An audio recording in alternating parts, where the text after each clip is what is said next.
नमस्कार। आज है तारीख 30 जून, दिन सोमवार। आप सुन रहे हैं द लेंस का न्यूज पॉडकास्ट राउंड अप। मेरा नाम है अरुण पांडे। करते हैं खबरों की शुरुआत। तेलंगाना में आज एक बड़ा हादसा हो गया। संगारेड्डी जिले में आज सुबह करीब 9:30 बजे एक दवा फैक्ट्री के रिएक्टर यूनिट में भीषण विस्फोट हुआ। मीडिया रिपोर्ट्स के मुताबिक इस हादसे में 8 लोगों की मौत हो चुकी है, जिनमें 6 की मौके पर और 2 की अस्पताल में मौत हुई। 26 लोग घायल बताए जा रहे हैं। मलबे में कुछ और लोगों के फंसे होने की जानकारी पर एनडीआरएफ, डीआरएसएफ, एसडीआरएफ और फायर ब्रिगेड की टीमों ने संयुक्त रूप से बचाव अभियान चलाया। शुरुआती जानकारियों के अनुसार धमाके की वजह रासायनिक प्रतिक्रिया मानी जा रही है। हालांकि मामले की जांच अभी जारी है। देश के मैदानी इलाकों में मानसून ने जोरदार दस्तक दी, लेकिन इसके पहुंचने के साथ ही जनजीवन भी अस्त व्यस्त हो गया है। मौसम विभाग ने 12 राज्यों में भारी बारिश का अलर्ट जारी किया। राजस्थान में बारिश से जुड़े हादसों में 5 लोगों की मौत हो गई। राजस्थान के कई शहरों में जलभराव और यातायात भी बाधित हुआ। देश की राजधानी दिल्ली में भारी बारिश हुई, वहां रेड अलर्ट जारी किया गया। उत्तराखंड के उत्तरकाशी में बादल फटने से 8-9 मजदूर लापता बताए जा रहे हैं। वहीं हिमाचल प्रदेश में स्कूल बंद कर दिए गए हैं और बाढ़ जैसे हालात बने हुए हैं। उत्तराखंड और झारखंड में भी रेड अलर्ट जारी किया गया है, जबकि हिमाचल प्रदेश, पंजाब, हरियाणा, ओडिशा और महाराष्ट्र में ऑरेंज अलर्ट जारी किया गया है। मध्य प्रदेश, उत्तर प्रदेश, बिहार और राजस्थान में येलो अलर्ट जारी किया है। बिहार में विधानसभा चुनाव से पहले सियासी तापमान चढ़ चुका है। आज बीजेपी सांसद सुधांशु त्रिवेदी ने प्रेस कॉन्फ्रेंस कर इंडिया गठबंधन और आरजेडी नेता तेजस्वी यादव पर वक्फ संशोधन कानून को लेकर तीखा हमला बोला। तेजस्वी यादव के कानून को कूड़ेदान में फेंकने वाले बयान पर त्रिवेदी ने कहा कि विपक्ष का समाजवाद अब नमाजवाद बन गया है। उन्होंने सवाल उठाया कि क्या विपक्ष बिहार में शरिया कानून लागू करना चाहता है। आपको बता दें कि बिहार में इसी साल 243 विधानसभा सीटों पर चुनाव होने हैं। इससे पहले वहां मतदाता सूची दुरुस्त करने के लिए चुनाव आयोग ने चुनाव से ठीक 2 महीने पहले एक अभियान चलाया है। इसे लेकर भी विपक्षी पार्टियां हमलावर हैं।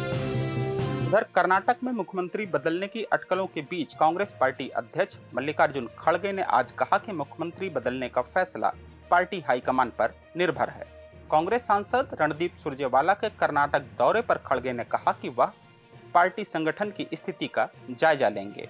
वहीं दूसरी तरफ अटकलों को दरकिनार करते हुए मुख्यमंत्री सिद्धरमैया ने दावा किया कि उनकी सरकार 5 साल मजबूती से चलेगी।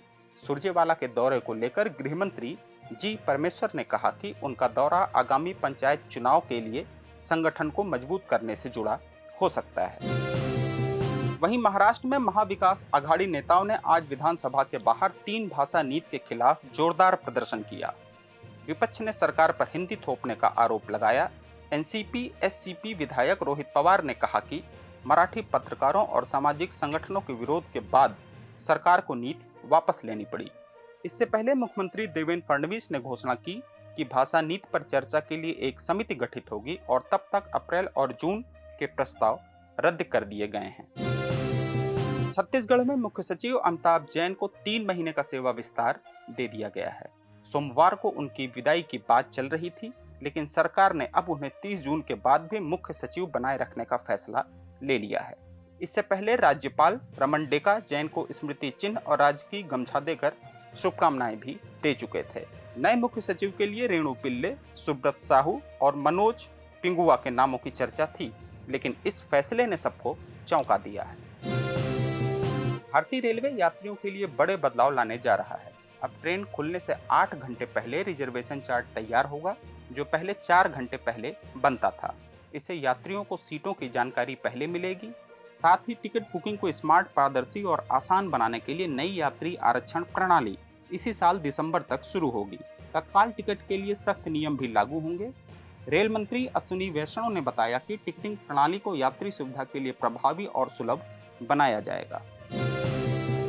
और अब बात द लेंस रिपोर्ट की खास खबर की, जो जुड़ी है बिहार चुनाव से। बिहार में इसी साल के आखिर में होने वाले विधानसभा चुनाव को लेकर चुनाव आयोग ने विशेष गहन पुनरीक्षण अभियान शुरू किया है, जिसके तहत न केवल मतदाता सूची को नए सिरे से तैयार किया जा रहा है, बल्कि 2003 के बाद रजिस्टर्ड वोटरों से नागरिकता साबित करने वाले दस्तावेज भी मांगे जा रहे हैं। इस पर विरोध भी शुरू हो गया है। और निशाने पर है चुनाव आयोग। इस पर हमने सभी पहलुओं को समझाते हुए विस्तार से खबर की है, जिसे आप हमारी वेबसाइट thelens.in पर विजिट कर पढ़ सकते हैं। आखिर में खबर जरा हटके में चर्चा ऐसी खबर की जो बायोलॉजी की दुनिया में तहलका मचा सकती है। वैज्ञानिकों ने शुरू किया है एक ऐसा प्रोजेक्ट जो इंसान के शरीर की नींव यानी डीएनए को लैब में बनाने की कोशिश कर रहा है। अब तक डीएनए की ऐसी रिसर्च को लेकर कई सवाल उठते रहे हैं। कुछ लोग डरते हैं कि इससे भविष्य में इंसानों में अनचाहे बदलाव हो सकते हैं या फिर कोई सुपर ह्यूमन जैसा कुछ बन सकता है।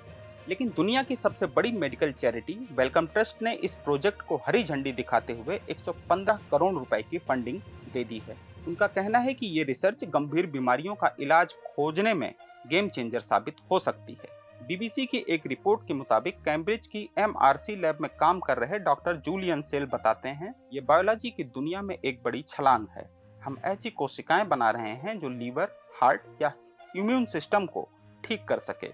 इससे लोग लंबी और स्वस्थ जिंदगी जी सकेंगे। लेकिन हर सिक्के के दो पहलू होते हैं। कुछ आलोचक चिंता भी जता रहे हैं। बियॉन्ड जीएम की निदेशक डॉक्टर पेंट थॉमस कहती हैं, ये तकनीक गलत हाथों में पड़ जाए तो जैविक हथियार या उन्नत नस्ल के इंसान बनाने का रास्ता खुल सकता है।